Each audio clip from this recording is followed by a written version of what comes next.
संत रामपाल जी महाराज एक अजिहे महान संत जिन्हां ने अपनी सत भगती, तत्व ज्ञान, करुणा ਅਤੇ सेवा ਦੇ बल ਤੇ समाज विच नवी मिसाल कायम कीती है। संत रामपाल जी महाराज जी दे अगवाई विच उन्हां दे सारे सतलोक आश्रम तो समाज कल्याण दे अद्भुत कारजां ने समाज नूं सुनहरे भविख दी एक नवी उम्मीद दिखाई है। संत रामपाल जी महाराज जी तो नाम दीक्षा लैण तो बाद ਲੱਖਾਂ लोकां दियां लाइलाज बीमारियां जिवें कैंसर ਅਤੇ एड्स आदि ठीक होईयां। संत जी दे ज्ञान तो प्रेरित होके उन्हां दे अनुयायियां ने ਲੱਖਾਂ यूनिट खून दान किया।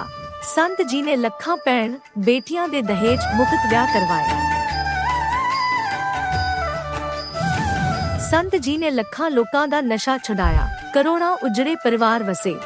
संत जी दे आश्रमां विच समागमां दे दौरान निशुल्क अखां दा इलाज ਅਤੇ दंदां दा इलाज कीते जांदे हन। संत रामपाल जी महाराज ਵੱਲੋਂ ਸਮੇਂ-ਸਮੇਂ ਤੇ ਵਾਤਾਵਰਣ ਸੰਭਾਲ ਮੁਹਿੰਮ ਦੇ ਤਹਿਤ ਵੱਡੇ ਪੱਧਰ ਤੇ ਰੁੱਖ ਲਗਾਏ ਜਾਂਦੇ ਹਨ। ਸੰਤ ਜੀ ਨੇ ਲੋੜਵੰਦਾਂ ਨੂੰ ਤੁਰੰਤ ਸਹਾਇਤਾ ਪਹੁੰਚਾਉਣ ਲਈ ਮੁਫਤ ਐਂਬੂਲੈਂਸ ਸੇਵਾ ਸ਼ੁਰੂ ਕੀਤੀ। संत जी अपने अनुयायियों ਨੂੰ ਦੇ ਦਾਨ ਲਈ ਪ੍ਰੇਰਿਤ ਕਰਦੇ ਹਨ, ਜਿਸ ਨਾਲ ਮਾਨਵਤਾ ਦੀ ਸੇਵਾ ਅਤੇ ਸਿਹਤ ਸੇਵਾਵਾਂ ਦੇ ਖੇਤਰ ਵਿੱਚ ਸੁਧਾਰ ਹੋ ਸਕੇ। संत रामपाल जी महाराज जी दे सारे आश्रमां विच हर रोज मुफ्त भंडारा आयोजित किया जाता है, जिथे हर धर्म, हर वर्ग अते हर जात दे लोग इकट्ठे बैठ के भोजन करते हैं।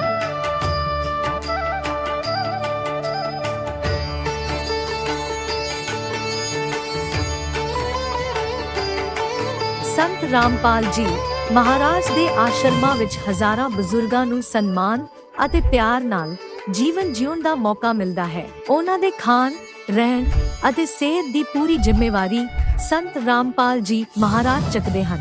ਅਨਾਥ ਬੱਚਿਆਂ ਲਈ ਸੰਤ ਰਾਮਪਾਲ ਜੀ ਮਹਾਰਾਜ ਦੇ ਸਾਰੇ ਆਸ਼ਰਮ ਕਿਸੇ ਵਰਦਾਨ ਤੋਂ ਘੱਟ ਨਹੀਂ ਹਨ। ਇੱਥੇ ਉਹਨਾਂ ਨੂੰ ਪੜ੍ਹਾਈ, ਸੰਸਕਾਰ ਅਤੇ ਭਵਿੱਖ ਲਈ ਬਿਹਤਰ ਮੌਕੇ ਪ੍ਰਦਾਨ ਕੀਤੇ ਜਾਂਦੇ ਹਨ। ਚਾਹੇ ਹੜ੍ਹ ਹੋਵੇ, ਭੂਚਾਲ ਹੋਵੇ ਜਾਂ ਮਹਾਮਾਰੀ, ਸੰਤ ਰਾਮਪਾਲ ਜੀ ਮਹਾਰਾਜ ਅਤੇ ਉਹਨਾਂ ਦੇ ਅਨੁਯਾਈ ਲੋੜਵੰਦਾਂ ਲਈ ਸਭ ਤੋਂ ਅੱਗੇ ਖੜੇ ਰਹਿੰਦੇ ਹਨ। ਕੋਵਿਡ ਮਹਾਮਾਰੀ ਦੇ ਦੌਰਾਨ ਸੰਤ ਰਾਮਪਾਲ ਜੀ ਮਹਾਰਾਜ ਦੇ ਆਸ਼ਰਮਾਂ ਤੋਂ ਕਰੋੜਾਂ ਲੋਕਾਂ ਲਈ ਖਾਣਾ, ਦਵਾਈਆਂ ਅਤੇ ਜੀਵਨ ਰੱਖਿਅਕ ਸਮੱਗਰੀ ਉਪਲਬਧ ਕਰਵਾਈ ਗਈ। ਚਾਹੇ ਗਰੀਬਾਂ ਦੀ ਮਦਦ ਹੋਵੇ ਜਾਂ ਸ਼ੋਸ਼ਿਤ ਅਤੇ ਪੀੜਿਤ ਵਰਗ ਦੇ ਹੱਕਾਂ ਅਤੇ ਸਨਮਾਨ ਦੀ ਲੜਾਈ, ਸੰਤ ਰਾਮਪਾਲ ਜੀ ਮਹਾਰਾਜ ਨੇ ਹਮੇਸ਼ਾ ਹੀ ਉਹਨਾਂ ਦੀ ਦਬੀ ਆਵਾਜ਼ ਨੂੰ ਸਰਕਾਰਾਂ ਤੱਕ ਪਹੁੰਚਾਇਆ ਹੈ ਅਤੇ ਉਹਨਾਂ ਨੂੰ ਉਚਿਤ ਨਿਆਂ ਦਿਵਾਉਣ ਵਿੱਚ ਅਹਿਮ ਭੂਮਿਕਾ ਨਿਭਾਈ ਹੈ। ਸਮਾਜ ਵਿੱਚ ਅਧਿਆਤਮਿਕ ਅਤੇ ਸਮਾਜਿਕ ਮੁੱਲਾਂ ਪ੍ਰਤੀ ਜਾਗਰੂਕਤਾ ਲਿਆਉਣ ਲਈ ਸੰਤ ਰਾਮਪਾਲ ਜੀ ਮਹਾਰਾਜ ਹਰ ਕਦਮ ਤੇ ਮਾਨਵਤਾ ਦੇ ਸੱਚੇ ਸੇਵਕ ਸਾਬਤ ਹੋਏ ਹਨ। ਸੰਤ ਰਾਮਪਾਲ ਜੀ ਮਹਾਰਾਜ ਦਾ ਜੀਵਨ ਸਾਨੂੰ ਸਿਖਾਉਂਦਾ ਹੈ ਕਿ ਸੱਚੀ ਸੇਵਾ ਉਹੀ ਸੇਵਾ ਹੈ ਜੋ ਨਿਸਵਾਰਥ ਭਾਵ ਨਾਲ ਕੀਤੀ ਜਾਵੇ। ਆਓ ਅਸੀਂ ਵੀ ਇਸ ਸੇਵਾ ਦੇ ਮਹਾਨ ਕਾਰਜ ਵਿੱਚ ਇਸ ਮਹਾਨ ਸੰਤ ਨਾਲ ਜੁੜੀਏ ਅਤੇ ਸੰਤ ਰਾਮਪਾਲ ਜੀ ਮਹਾਰਾਜ ਤੋਂ ਨਾਮ ਉਪਦੇਸ਼ ਲੈ ਕੇ ਆਪਣੇ ਜੀਵਨ ਨੂੰ ਧਨ ਬਣਾਈਏ।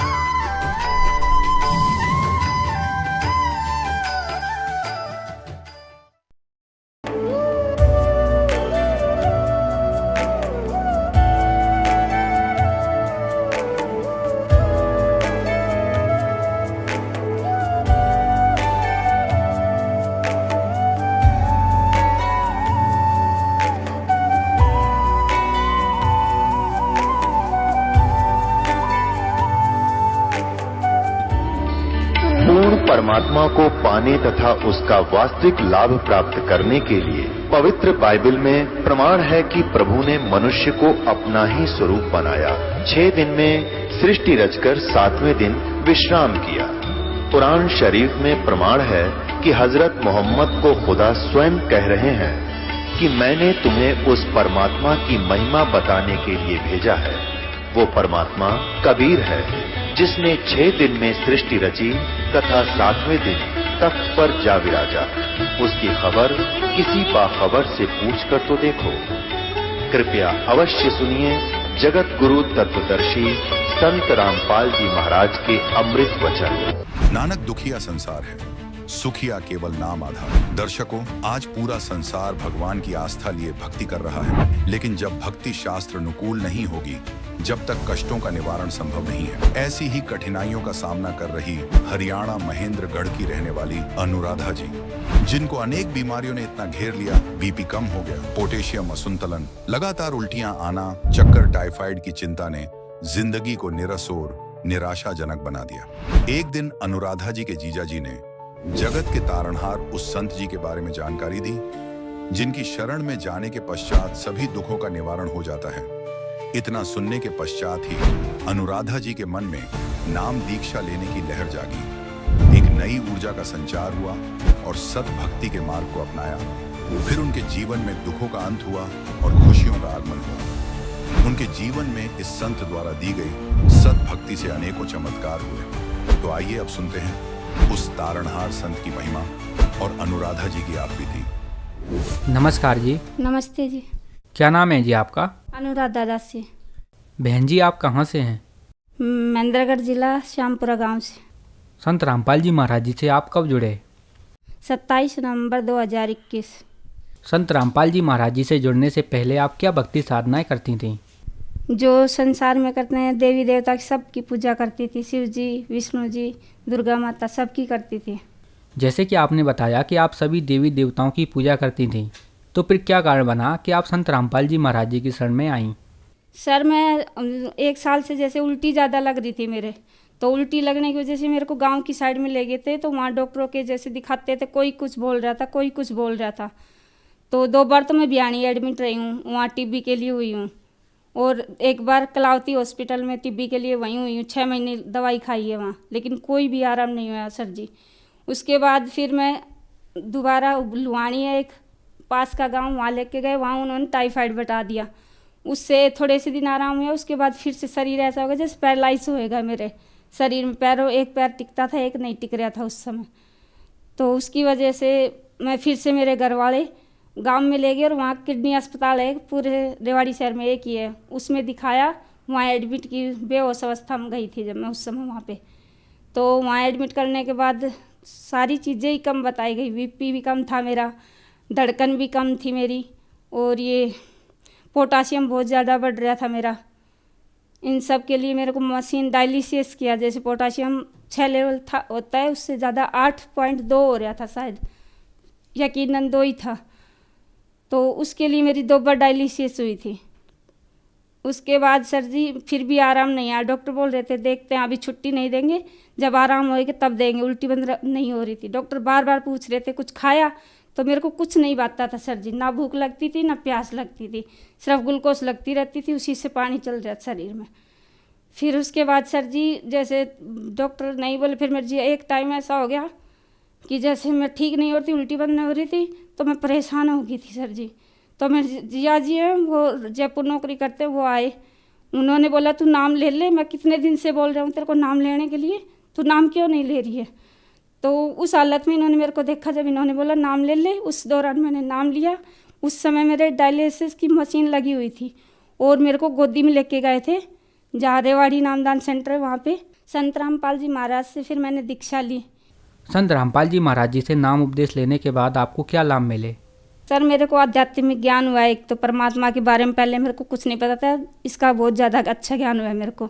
दूसरा, मेरे को शारीरिक लाभ हुआ। मैं इतनी ज़्यादा बीमार थी, मौत के मुंह से बच गई हूँ संत रामपाल जी महाराज से नाम दीक्षा लेने के बाद। जब मैं बीमार हुई थी उस समय मेरी शक्ल ऐसी हो गई थी, 72 kg वजन से 39 kg वजन हो गया था। अब संत रामपाल जी महाराज से दीक्षा लेने के बाद अब मैं दिख रही हूँ, ऐसी हूँ इस समय। और जैसे पहले मेरे सर में बहुत दर्द होता था, कुछ भी सो के उठती थी या कोई बर्तन का चमक दिख जाती कुछ भी, जबकि जब सिर दुखने लग जाता था, वो नहीं दुखता है मेरा।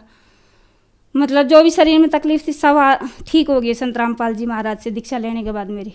और सर जी जब नाम दीक्षा नहीं ली थी तो मेरे पति, जैसे मैं पूजा करती थी सांसारिक, उनके लिए मेरे इनके बीच में झगड़ा हो जाता था।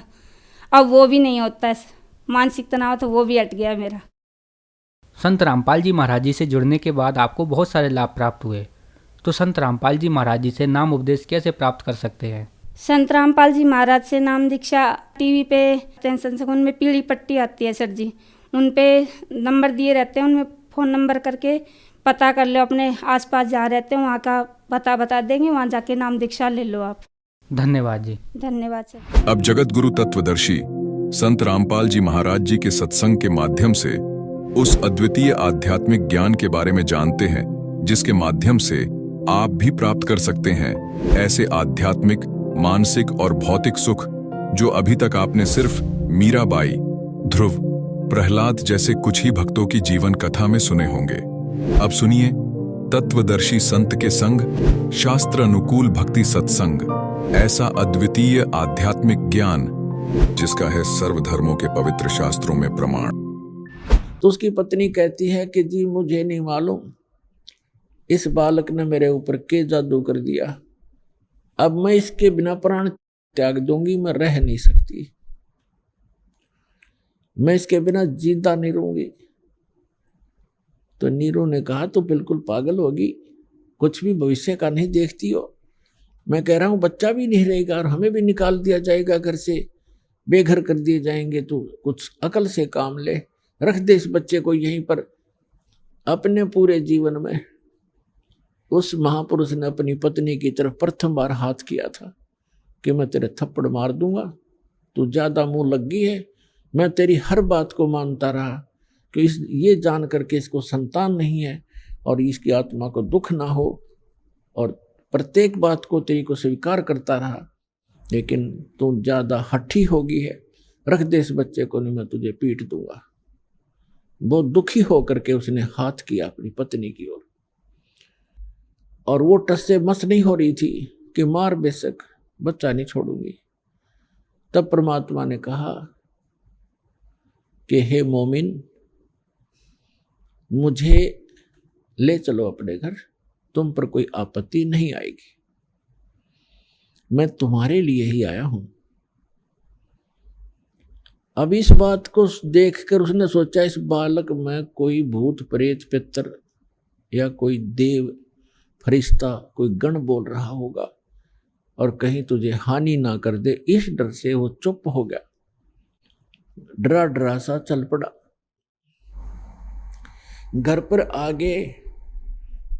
आते ही लोगों ने देखा कि नीमा ये बच्चा कहाँ से लाए, कि कमल के फूल पर मिला, भगवान हमारे अल्लाह ने दिया। अब वो नू तो कहना शंकर भगवान ने दिया, वहां लाकर ना पड़ा उसने, अल्लाह ने दिया है ये। अब सारे आसपास के मोहल्ले के व्यक्ति, स्त्री, पुरुष, बालक इकट्ठे हो गए, कहने लगे इतना सुंदर बालक है, ओहो इसका चेहरा ऐसे दमक रहा है जैसे देवताओं का हो, कोई कहे तो बहुत ही सुंदर बालक है, ऐसा चेहरा, ऐसा इसका फुर्तीला शरीर है, ये कोई देव आया है, कोई कुछ कर रहा, कोई कुछ कह रहा।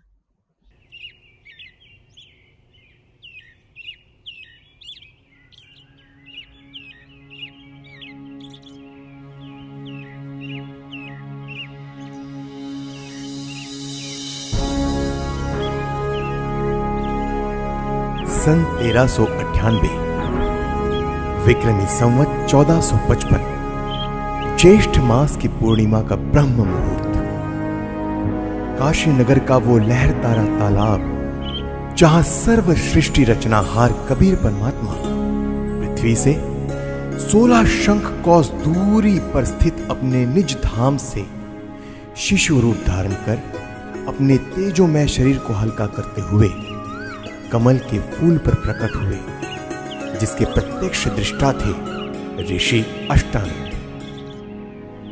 इस पूरे घटनाक्रम को देख ऋषि जी आश्चर्यचकित रह जाते हैं और सोचते हैं,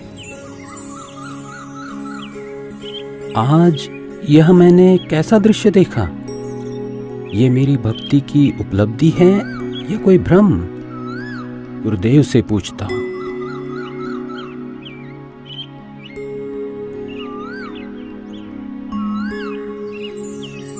ऋषि अष्टानंद जी के गुरुदेव थे स्वामी रामानंद जी, जो कि विष्णु जी के उपासक थे और वैष्णव धर्म का प्रचार किया करते थे, जिसके लिए उन्होंने 1400 ऋषि शिष्य प्रचारक रूप में भी बना रखे थे।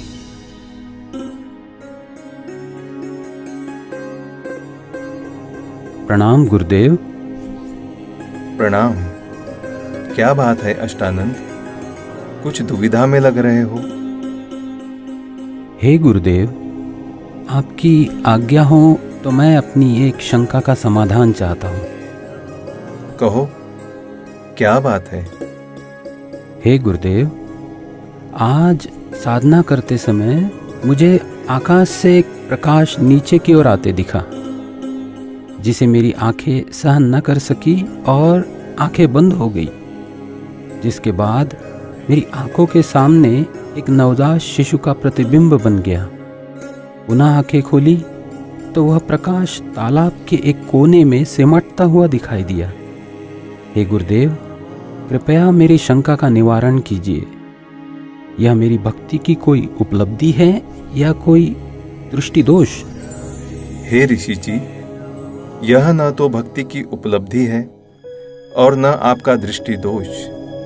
इस प्रकार की घटनाएं उस समय होती है जब ऊपर के लोकों से कोई देव पुरुष पृथ्वी पर अवतार धारण करने के लिए आते हैं और किसी स्त्री के गर्भ में निवास कर फिर बालक रूप धारण करके लीला करते हुए अपना अपेक्षित कार्य पूरा कर जाते हैं। अष्टानंद, कोई देव पुरुष ऊपर के लोकों से आया है। अब वह काशी नगर में किसी के घर जन्म लेकर अपना प्रारब्ध पूरा करेगा। स्वामी रामानंद जी ने अपने ज्ञान आधार से शिष्य अष्टानंद जी की शंका का समाधान किया। स्वामी जी का मानना था कि अवतार मां के गर्भ से ही जन्म लेते हैं, लेकिन स्वामी जी को यह ज्ञान नहीं था कि यहां कोई अवतार गण नहीं, बल्कि स्वयं पूर्ण परमात्मा अवतरित हुए हैं, जो किसी माता के गर्भ से जन्म नहीं लेते। वहीं दूसरी ओर काशी में ही नीरू नीमा नाम के एक मुसलमान जुलाहा दंपति भी रहा करते थे। वैसे तो इसी जन्म में वह ब्राह्मण और ब्राह्मणी थी। नीरू का नाम गौरी शंकर और नीमा का नाम सरस्वती था। उनकी कोई संतान भी नहीं थी। वह भगवान शिव की भक्ति करते थे और शिव पुराण की निस्वार्थ कथा किया करते थे। उनकी इसी निस्वार्थ सेवा और हिंदू धर्म के बढ़ते प्रचार को देख मुस्लिम लोगों द्वारा जबरदस्ती उनको मुसलमान बना दिया गया, जिसके बाद हिंदू धर्म के ही अन्य पंडित ब्राह्मणों ने उनको मुसलमान घोषित कर उनका कथा करना और गंगा दरिया में स्नान आदि करना बंद कर दिया। जिसके बाद नीरू और नीमा रोजाना लहर तारा तालाब पर स्नान करने जाने लगे। भले ही उनको मुसलमान बना दिया गया था, परंतु अब भी भगवान शंकर के प्रति उनकी अटूट श्रद्धा थी। प्रतिदिन की तरह ब्रह्म मुहूर्त में आज भी नीरू और नीमा लहर तारा तालाब पर स्नान करने जा रहे थे। संतान ना होने के कारण नीमा अपने भगवान शिव शंकर जी से रोते रोते हृदय से प्रार्थना करते हुए जा रही थी। हे भगवान शंकर, आपके दरबार में लालों की कमी है। एक लाल मुझे भी देते तो मेरा इस संसार में हिस्सा हो जाता। नीमा, हमारे भाग्य में संतान नहीं है। अगर होती तो भगवान पहले ही दे देते। आप रो मत। ऐसे रो रो कर अपनी आंखें खराब और कर लोगी। हमारा कोई उंगली पकड़ने वाला भी नहीं है इस दुनिया में। इसी प्रकार आपस में चर्चा करते करते नीरू और नीमा लहर तारा तालाब पर पहुंच जाते हैं, जहां पहले से ही कमल के फूल पर परमात्मा प्रकट हो चुके होते हैं। प्रथम नीमा स्नान करके तालाब से बाहर आती है, फिर बाद में नीरू स्नान करने के लिए तालाब में प्रवेश करता है। जब नीरू स्नान कर रहा होता है, तब नीमा पहले वाले वस्त्र धोने के लिए पुनः किनारे पर आती है और उसे सामने कमल के फूल पर कुछ हिलता नजर आता है। इसे देख नीमा सोचती है कि कोई सर्प फन हिला रहा है।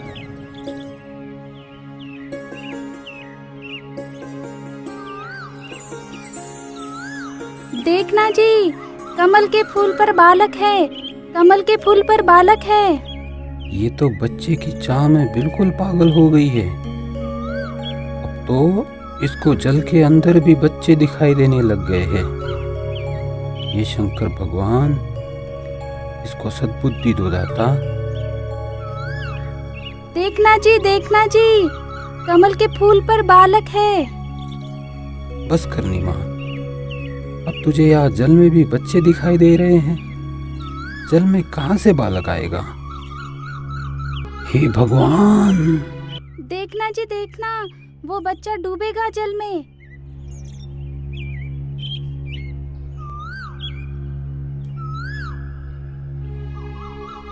यह बालक पता नहीं किसका है। अब इसको हम घर लेकर जाएंगे तो नगर के लोग पूछेंगे कि किसका बालक चुरा कर लाए हो। हम बताएंगे कि कमल के फूल पर मिला तो कोई यकीन नहीं करेगा। इस बालक को भी छीन लेंगे और पिटाई करके नगर से भी निकाल देंगे। अब हिंदुओं से हमारा संपर्क रहा नहीं और मुसलमानों से भी अभी हमारी इतनी जानकारी है नहीं। नीमा, इस बालक को यही छोड़ दे, इसी में हमारी भलाई है। अगर इसे लेकर हम नगर में गए तो हमारे साथ बहुत बुरा होगा। कोई विश्वास भी नहीं करेगा हम पर।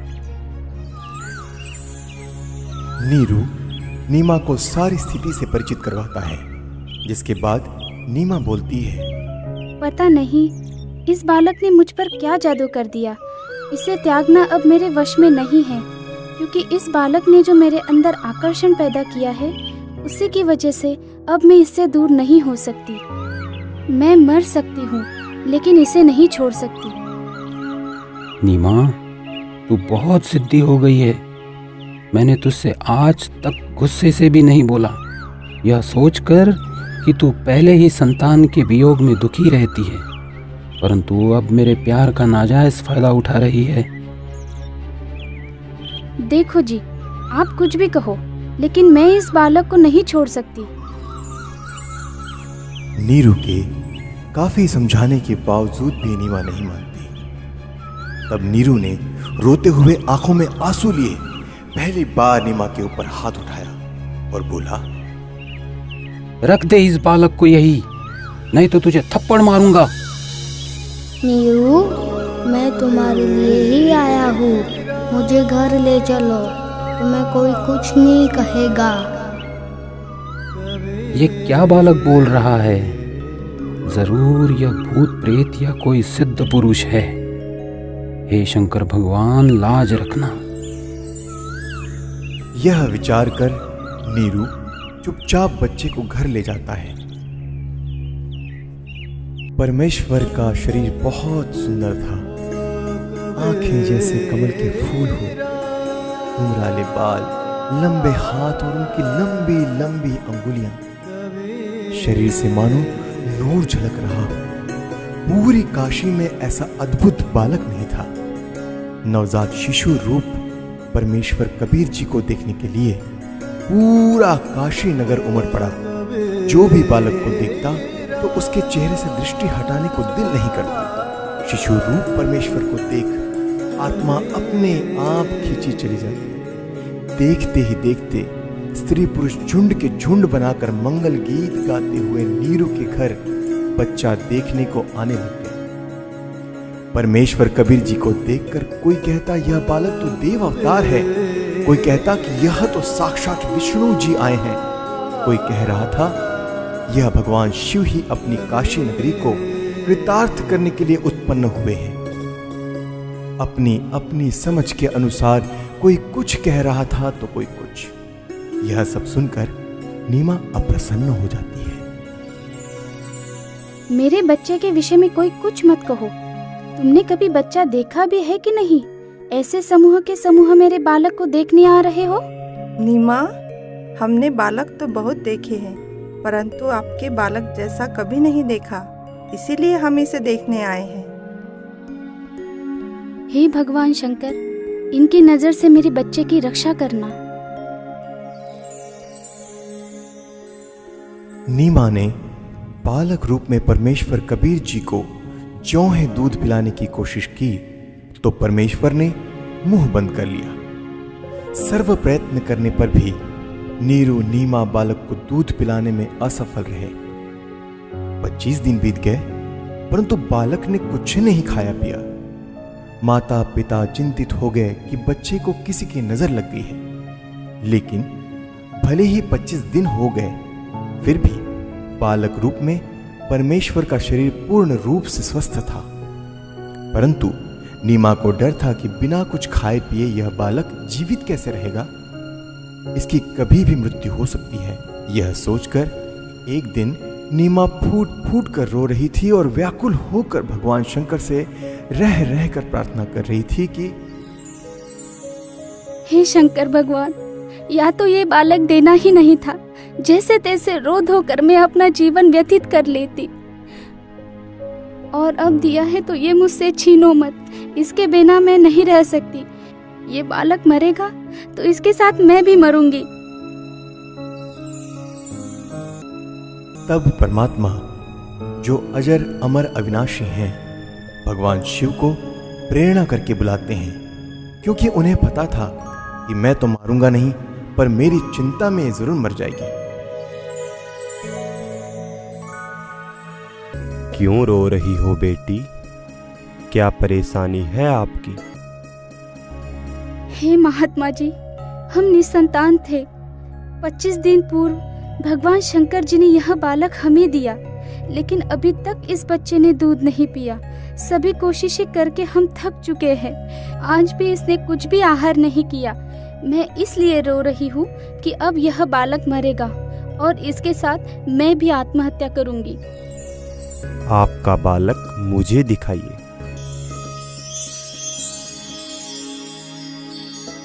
इस बालक की लंबी आयु है, यह मरने वाला नहीं है। देख नीमा, कितना स्वस्थ है, कमल जैसा चेहरा खिला है। हे विप्रवर, बनावटी सांत्वना से मुझे संतोष होने वाला नहीं है। बच्चा दूध पिएगा तो मुझे सुख की सांस आएगी। हे शंकर जी, आप इन्हें कहो एक कुंवारी गाय लाए, जिस पर आप अपना आशीर्वाद भरा हाथ रखना, फिर वह दूध देगी। मैं उस कुंवारी गाय का ही दूध पीऊंगा। बेटी, अपने पति को बुलाओ।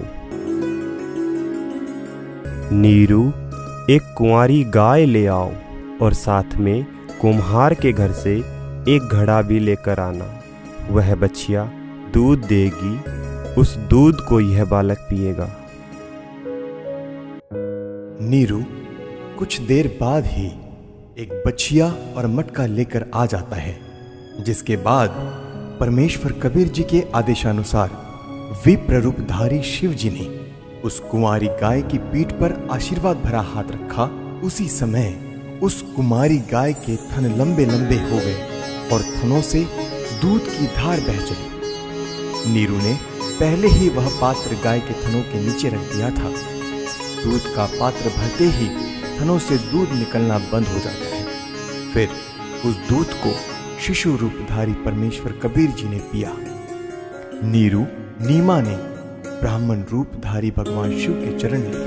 तत्पश्चात विप्र रूपधारी शिव जी वहां से चले जाते हैं।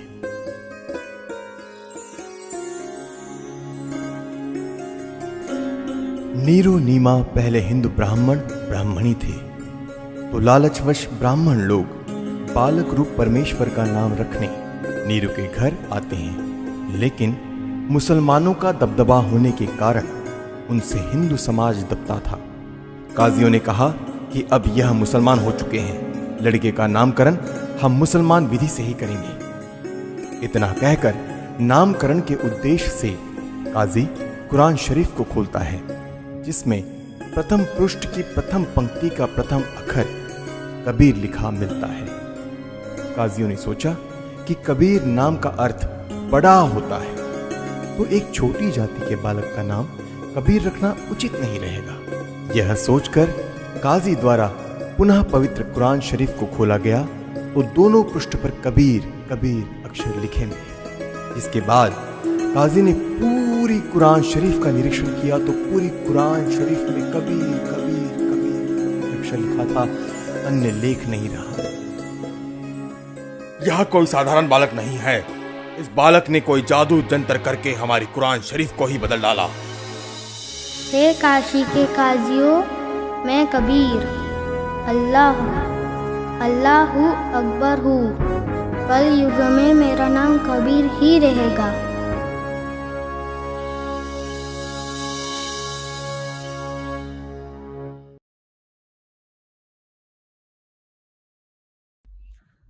यहाँ तक लिखा है आदरणीय गरीबदास साहिब जी ने परमात्मा की महिमा की वाणी लिखी है। परमात्मा से परिचित होकर के सतलोक लेकर गए थे कबीर भगवान गरीबदास साहिब जी को, गांव छुड़ाने जिला झज्जर हरियाणा वाले को। वो जब 10 वर्ष के थे सतलोक लेकर गए। अपने जहाँ निज स्थान पर भगवान रहता है, जो शाश्वत स्थान है, जिसको गीता अध्याय नंबर 18 के श्लोक नंबर 62 में कहा कि अर्जुन तू सर्वभाव से उस परमेश्वर की शरण में जा, उसकी कृपा से तू परम शांति को और सनातन परम धाम को प्राप्त होगा। तो शाश्वत स्थान में परमात्मा रहते हैं, वहाँ लेकर गए थे तो वापस छोड़ा था। गरीबदास जी को दिव्य दृष्टि दे दी थी। उस दिव्य दृष्टि के आधार से और आंखों देखा भगवान के उस सारे नज़ारे को गरीबदास साहिब जी ने एक ग्रंथ की रचना की, जिसको गरीबदास ग्रंथ कहते हैं। जैसे तुलसीदास जी ने लाखों वर्ष पहले घटी घटना रामायण को अपने शब्दों में लिपिबद्ध कर दिया, चौपाइयाँ अपने हिसाब से बना दी और कथा यथार्थ है। चौपाइयाँ की जो रचना है वो उनकी अपनी बुद्धि की देन है, लेकिन सच्चाई वही है जो रामायण की हुई सत्य है। उसको आज पूरा हिंदुस्तान हिंदू उसको सत्य मानते हैं। तुलसीदास कृत जो रामायण है वो सही है। और लाखों वर्ष पहले ये घटना उन्होंने आज लिख दी, चित्रार्थ करती। उनकी दिव्य दृष्टि खुल गई थी। उस दिव्य दृष्टि के खुल जाने के बाद लाखों वर्ष पुरानी सब घटनाएं चित्रार्थ हो जाती है, क्योंकि हम जो भी क्रिया कर रहे हैं ये ज्यों की त्यों फिल्म बन जाती है। जैसे आजकल इंटरनेट बना हुआ है, इसमें जिसने भी फिल्म जो कोई भी वस्तु डाल दी उसमें सदा बनी रहेगी जब तक डिलीट ना की जाएगी। ये तो एक कच्चा सिस्टम है उस परमात्मा के ओरिजिनल सिस्टम के सामने। तो परमात्मा की ये समझ लो सारी एक यूट्यूब है और ये सारा कुछ ब्रह्मांड उसका इंटरनेट है, इसमें सदा रहती है एज इट इज। उनको कभी भी जिसकी दृष्टि खुल जाती है वो देख सकता है सब चित्र जैसा जैसा जो फिल्म देख लो, फिल्म में जैसा ही कभी देख लो उसको वो एज इट इज चलेगी, वो सब घटनाएं सेम होंगी, ऐसे हो जाता है। तो गरीबदास जी की जो दिव्य दृष्टि थी वह तुलसीदास जी से कहीं कई गुना श्रेष्ठ थी, ज्यादा क्षमता वाली थी। तो गरीबदास जी ने ऐसे ही अपने भगवान कबीर परमेश्वर की महिमा लाखों वर्ष पहले जहां जहां पहले वो कभी प्रकट हुए वो सारा, और काशी के अंदर जो लीला की वो सारी, वो तो फिल्म है, कभी देख लो। तो गरीबदास जी की यूट्यूब चालू हो गई थी, उसमें उन्होंने देखा और वर्णन किया अपनी भाषा में। तो क्या बताया, अब गरीबदास साहिब जी की अमरवाणी से आपको थोड़ा सा एक झलक दिखाएंगे, उसको सुनाएंगे आपको वाणी। क्या बताते हैं कि जब वहां आए, परमात्मा को लेकर आए, आसपास के लोग इकट्ठे हो गए, यहां तक काशी के राजा तो थे वो भी देखने आए कि इतना सुंदर बालक है, भगवान कमाल हो गया। उस समय की एक वाणी सुनाते हैं आपको। आप क्या बताते हैं, 84 बंधन कटे वो कीनी कल्प कबीरे, भवन चतुर्दश लोक सब ये टूटे जम जंजीरे, अनंत कोट ब्रह्मांड में वो बंदी छोड़ कहाए, सतगुरु पुरुष कबीर हैं वो जननी जने नमाए। कि ये परमात्मा अनंत कोट ब्रह्मांड में ये बंदी छोड़ कहाए। बंदी छोड़ कौन होते हैं, अमर करूं सतलोक पठाऊं, तात बंदी छोड़ कहाऊं। बंदी छोड़ हमारा नामम, अजर अमर है अस्थिर ठामम। अमर करूं, यहाँ आपको ऐसी भक्ति शक्ति दूंगा, आपको अमर कर दूंगा। आप मृत्यु के उपरांत वहां चले जाओगे जहां जाने के बाद साधक फिर लौटकर कभी संसार में नहीं आते, और वहां आपका संसार होगा, आपका परिवार होगा। और जिस परिवार को पुण्यात्माओं वैसे का आपने यह बात ना अच्छी लगे, लेकिन सत कड़वी होती है, पर उसको सहन करके उसके ऊपर यदि अमल कर लिया जाए तो विष से अमृत बन जाता है, वो कड़वी से मीठी बन जाती। जो परिवार आपका है ये आपका नहीं है। आप एक दूसरे के पिछले पूर्व जन्म के संस्कारों से, या बेटा बेटी, पुत्र पुत्री, पति पत्नी जैसे भी रिश्तेदारी बनी है, ये एक लेवा एक देवा दूतम। जैसे सुखदेव ऋषि ने अपने पिता व्यास जी से कहा था, गर्भ से निकलकर चलते चलते, गर्भ से बाहर आते ही, अपनी माँ के गर्भ से 12 वर्ष की आयु में, 12 वर्ष तक माँ के गर्भ में रहा था। बाहर आते 12 वर्ष का रूप, जितनी आई हाइट बन गई उसकी एकदम, और उठ के चल पड़ा। व्यास जी ने ये कहा था कि आप बेटा मुझे दर्शन दे दे, 12 वर्ष तेरी इंतजार करी, बालक होगा बालक होगा। तो उसने कहा था कि ऋषि जी, ना जाने कितनी बार तू मेरा बाप बन लिया, ना जाने कितनी बार मैं तेरा बाप बन लिया। ये तो बुरा झंझट है। अब क्या मुझे इस बीमारी ने, इस रोग को कटवाने दे, मैं देखो नहीं आपके, और आप में मेरी ममता बन जा, मैं नहीं देखूंगा। और कहा, एक लेवा एक देवा दूतम, कोई किसी का पिता नहीं पुतम, ऋण संबंध जुड़ा एक ठाठा, अंश में सब 12 बाट।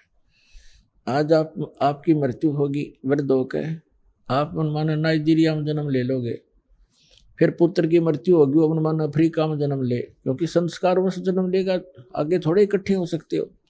और ये जो साधना आपको बताई जाती है सत भक्ति, इससे आप पूरे परिवार जो आज दीक्षा ले लेगा, क्योंकि ममता तो आपकी में रहेगी थोड़ी बहुत, लेकिन आप में एक आस्था और प्रबल हो जाएगी इस ज्ञान के आधार से कि हम वहां जाएंगे सतलोक में, और इनको हमने भक्ति पर लगा दिया, ये भी वहीं आ जाएंगे अपना समय पूरा करके, तो हम फिर वहीं ऐसे इकट्ठे हो जाएंगे, क्योंकि ये सत्य है और ये ज्ञान आपके हृदय में समाया रहेगा।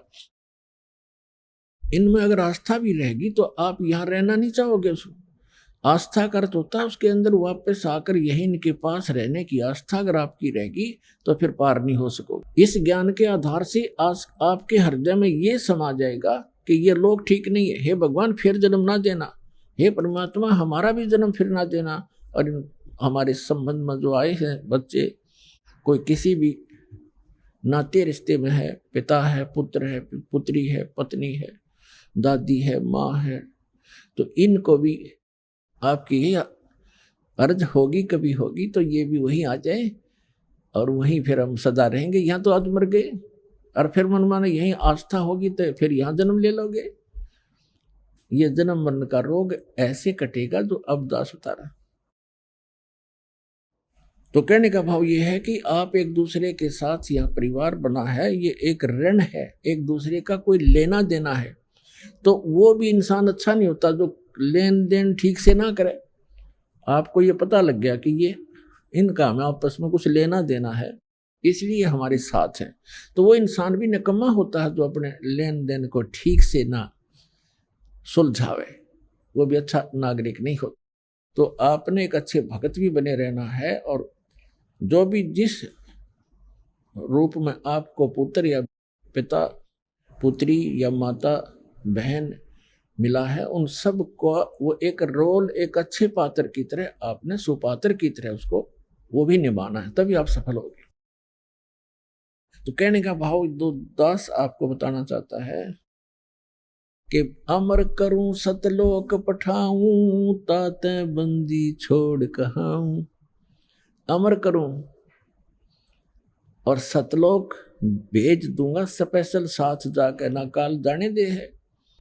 अमर करूं सतलोक पठाऊं अर्थात बंदी छोड़ कहाऊं।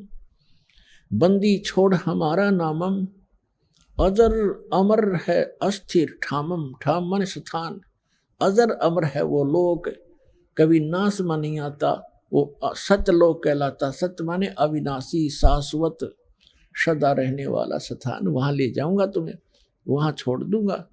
तो यहाँ कहते हैं अनंत कोट ब्रह्मांड में बंदी छोड़ कहाए, सो तो एक कबीर हैं जननी जने नमाए। वो किसी माँ से पैदा नहीं हुए। शब्द स्वरूप साहेब धनी, शब्द सिंध सब माही।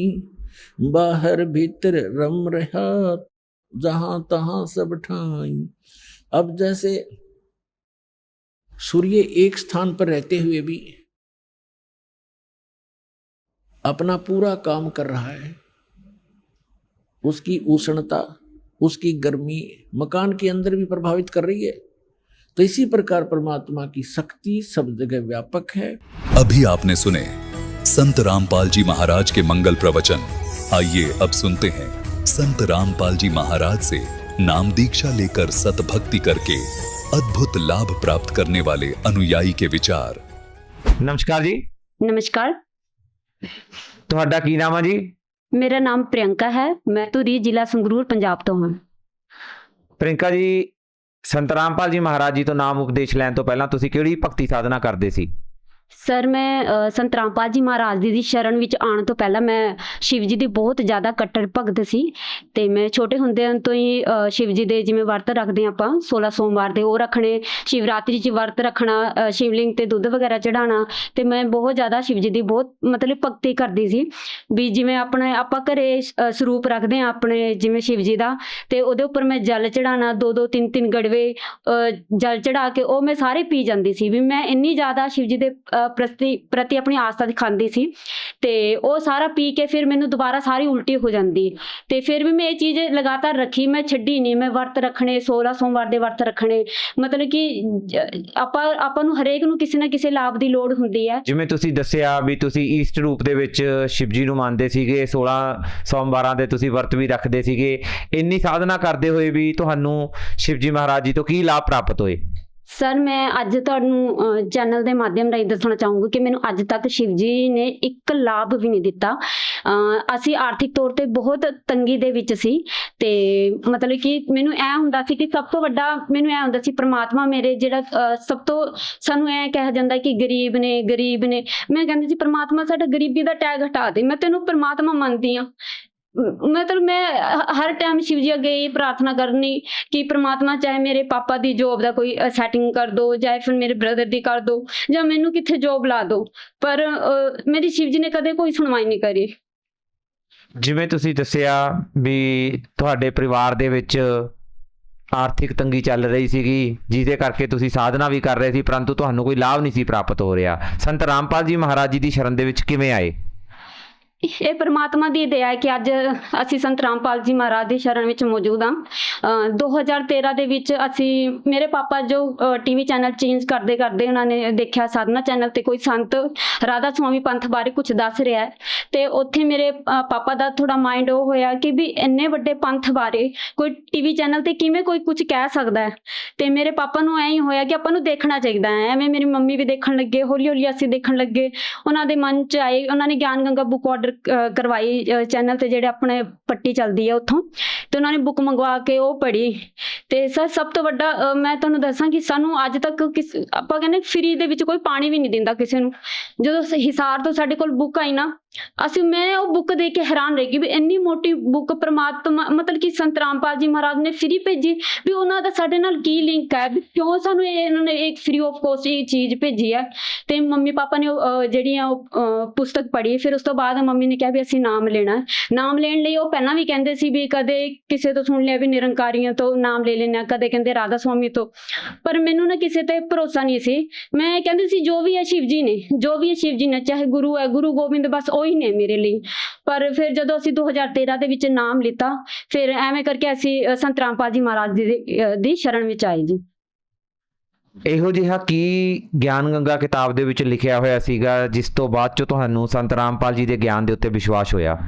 ਸਰ ਮੈਂ ਸੱਚ ਦੱਸਾਂ ਤੁਹਾਨੂੰ ਤੇ ਮੈਂ ਜਿਹੜੀ ਬੁੱਕ ਹੈ ਉਹ ਬਾਅਦ ਵਿੱਚ ਮੈਂ ਪੂਰੀ ਪੜ੍ਹੀ ਹੈ, ਨਾਮ ਲੈਣ ਤੋਂ ਬਾਅਦ। ਨਾਮ ਲੈਣ ਤੋਂ ਪਹਿਲਾਂ ਮੇਰੇ ਮੰਮੀ ਪਾਪਾ ਨੇ ਬੁੱਕ ਪੜ੍ਹੀ ਸੀ ਤੇ ਉਹਦੇ ਵਿੱਚ ਇਹ ਬਸ ਇਹ ਲਿਖਿਆ ਸੀ ਕਿ ਆਪਾਂ ਨਿਯਮ ਦੇ ਅਨੁਸਾਰ ਭਗਤੀ ਕਰਾਂਗੇ ਤੇ ਸਾਨੂੰ ਸਾਰੇ ਲਾਭ ਹੋਣਗੇ। ਮੈਨੂੰ ਸੰਤ ਰਾਮਪਾਲ ਜੀ ਮਹਾਰਾਜ ਜੀ ਦਾ ਇਹੀ ਸਭ ਤੋਂ ਮੈਨੂੰ ਅਟਰੈਕਟ ਕਰੀ ਕਿ ਜਦੋਂ ਸੰਤ ਰਾਮਪਾਲ ਜੀ ਮਹਾਰਾਜ ਆਪਣੇ ਸਤਸੰਗ ਦੇ ਵਿੱਚ ਕਹਿੰਦੇ ਸੀ ਕਿ ਪੁੱਤ ਤੁਸੀਂ ਨਿਯਮ ਦੇ ਅਨੁਸਾਰ ਭਗਤੀ ਕਰੋਗੇ ਨਾ, ਨਿਯਮ ਦੇ ਵਿੱਚ ਰਹਿ ਕੇ ਭਗਤੀ ਕਰੋਗੇ, ਤੁਹਾਨੂੰ ਸਾਰੇ ਸੁੱਖ ਮਿਲਣਗੇ, ਇੱਥੇ ਵੀ ਸੁੱਖ ਮਿਲੂਗਾ, ਤੁਹਾਡਾ ਮੋਕਸ਼ ਵੀ ਹੋਊਗਾ। ਮੈਨੂੰ ਐ ਸੀ ਪ੍ਰਮਾਤਮਾ, ਮੈਂ ਜਿਵੇਂ ਸ਼ਿਵ ਜੀ ਦੇ ਨਾਲ ਲੱਗੀ ਆ ਵੀ ਇੰਨੀ ਮੈਂ ਉਹਦੇ ਹਿਰਦੇ ਨਾਲ ਭਗਤੀ ਕਰੀ, ਪਰ ਮੈਨੂੰ ਇੱਕ ਲਾਭ ਵੀ ਨਹੀਂ ਹੋਇਆ। ਮੈਂ ਕਿਹਾ ਜੀ ਪ੍ਰਮਾਤਮਾ, ਜੇ ਤੁਸੀਂ ਪ੍ਰਮਾਤਮਾ ਹੋ, ਜੇ ਮੈਨੂੰ ਕੁਝ ਲੱਗੂਗਾ ਮੇਰੇ ਘਰ ਦੇ ਵਿੱਚ ਕੋਈ ਚੇਂਜ ਆਇਆ ਹੈ, ਮੇਰੀ ਆਰਥਿਕ ਤੰਗੀ ਕੁਝ % ਘਟੀ ਹੈ, ਤੇ ਮੈਂ ਵੀ ਪ੍ਰਮਾਤਮਾ ਤੁਹਾਡੀ ਸ਼ਰਨ ਦੇ ਵਿੱਚ ਆਉਂਗੀ। ਸੰਤ ਰਾਮਪਾਲ ਜੀ ਮਹਾਰਾਜ ਜੀ ਦੀ ਸ਼ਰਨ ਦੇ ਵਿੱਚ ਆਉਣ ਤੋਂ ਬਾਅਦ ਚ ਤੁਹਾਨੂੰ ਕੀ ਲਾਭ ਪ੍ਰਾਪਤ ਹੋਏ? ਸਰ ਸਭ ਤੋਂ ਵੱਡਾ ਲਾਭ ਜਿਹੜਾ ਆਪਣਾ ਅਧਿਆਤਮਿਕ ਲਾਭ ਹੈ ਕਿ ਪੂਰਨ ਪਰਮਾਤਮਾ ਕੌਣ ਹੈ, ਕਿਹਦੀ ਸਾਨੂੰ ਭਗਤੀ ਕਰਨੀ ਚਾਹੀਦੀ ਹੈ, ਮੋਕਸ਼ ਸਾਨੂੰ ਕਿਵੇਂ ਮਿਲੇਗਾ। ਸਭ ਤੋਂ ਵੱਡੀ ਗੱਲ ਜੇ ਆਪਾਂ ਨੂੰ ਇਹ ਪਤਾ ਲੱਗ ਜਾਏ ਕਿ ਪੂਰਨ ਪਰਮਾਤਮਾ ਕੌਣ ਹੈ ਤੇ ਆਪਾਂ ਸ਼ਾਸਤਰ ਅਨੁਸਾਰ ਆਪਣੀ ਭਗਤੀ ਕਰਾਂਗੇ ਤਾਂ ਸਾਨੂੰ ਇੱਥੇ ਵੀ ਲਾਭ ਮਿਲਣਗੇ, ਅੱਗੇ ਮੋਕਸ਼ ਦੀ ਪ੍ਰਾਪਤੀ ਵੀ ਹੋਊਗੀ। ਜੇ ਸਾਨੂੰ ਪਰਮਾਤਮਾ ਹੀ ਪੂਰਾ ਨਹੀਂ ਮਿਲਿਆ ਤਾਂ ਫਿਰ ਸਾਨੂੰ ਕੀ ਲਾਭ ਮਿਲੂਗਾ? ਸਭ ਤੋਂ ਪਹਿਲਾ ਲਾਭ ਤਾਂ ਇਹ ਕਿ ਮੈਨੂੰ ਅਧਿਆਤਮਿਕ ਲਾਭ ਹੋਇਆ। ਦੂਜਾ ਮੈਂ ਜੇ ਸੰਸਾਰਿਕ ਤੌਰ ਤੇ ਕਹਾਂ ਤੇ ਜਿਹੜਾ ਸਭ ਤੋਂ ਪਹਿਲਾ ਲਾਭ ਇਹ ਸੀ ਕਿ ਪ੍ਰਮਾਤਮਾ ਨੇ ਸਾਡਾ 6 ਮਹੀਨੇ ਦੇ ਅੰਦਰ ਸਰ ਕਰਜ਼ਾ ਜਿਹੜਾ ਹੈ ਉਹ ਖਤਮ ਕੀਤਾ। ਜਿਹੜਾ ਸਾਡਾ ਇਹ ਲਾ ਲਓ 4-5 ਸਾਲ ਤੋਂ ਸਾਡਾ ਕਰਜ਼ਾ ਨਹੀਂ ਖਤਮ ਹੋ ਰਿਹਾ ਸੀ, ਅਸੀਂ ਕਿਸੇ ਦਾ 1 ਰੁਪਇਆ ਵੀ ਵਾਪਿਸ ਨਹੀਂ ਮੋੜ ਸਕ ਰਹੇ ਸੀ। ਪਰਮਾਤਮਾ ਨੇ ਸਾਨੂੰ ਸਭ ਤੋਂ ਵੱਡਾ ਇੱਥੇ ਮੈਨੂੰ ਚਮਤਕਾਰ ਦਿਖਾਇਆ ਕਿ ਵੀ ਪਰਮਾਤਮਾ ਸਭ ਕੁਝ ਕਰ ਸਕਦਾ ਹੈ। ਇੱਕ ਗਰੀਬ ਲਈ, ਇੱਕ ਜਿਹੜਾ ਆਰਥਿਕ ਤੌਰ ਤੇ ਸਰ ਤੰਗੀ 'ਚ ਰਹਿੰਦਾ ਨਾ, ਉਹਦੇ ਲਈ ਸਭ ਤੋਂ ਵੱਡਾ ਭਗਵਾਨ ਉਹੀ ਹੋ ਜਾਂਦਾ ਹੈ ਜਿਹੜਾ ਉਹਨੂੰ ਆਰਥਿਕ ਤੰਗੀ ਤੋਂ ਉਭਾਰ ਦੇ।